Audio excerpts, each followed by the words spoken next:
মনে হয় একটা দেহ, একটা বডি চোরাবালিতে ঢুকে গেছে। চোরাবালি বোঝেন? একটা বডি চোরাবালিতে ঢুকে গেছে। প্রথমে ছিল টাকনু পর্যন্ত। যখন টাকনু পর্যন্ত ছিল তখন সে নড়াচড়া করার চেষ্টা করেছে। আশপাশের মানুষরা ওকে বুঝিয়েছে নড়াচড়া করো না, টাকনু পর্যন্ত আছো, হাঁটু পর্যন্ত চলে যাবে।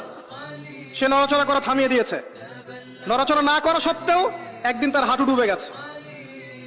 হাঁটু ডুবে যাওয়ার পর আশপাশের মানুষ আবার বুঝিয়েছে খবরটা নড়াচড়া করো না, যদি আর নড়াচড়া করো তোমার উরু পর্যন্ত ডুবে যাবে।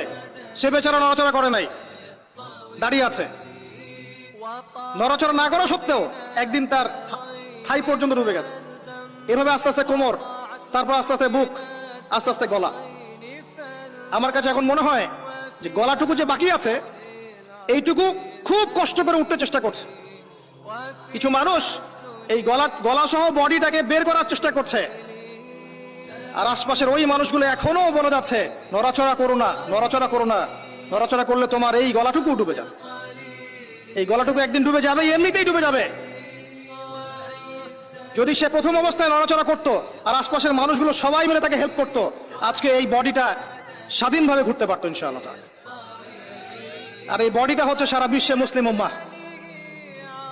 এই বডিটা হচ্ছে সারা বিশ্বে মুসলিম উম্মাহ।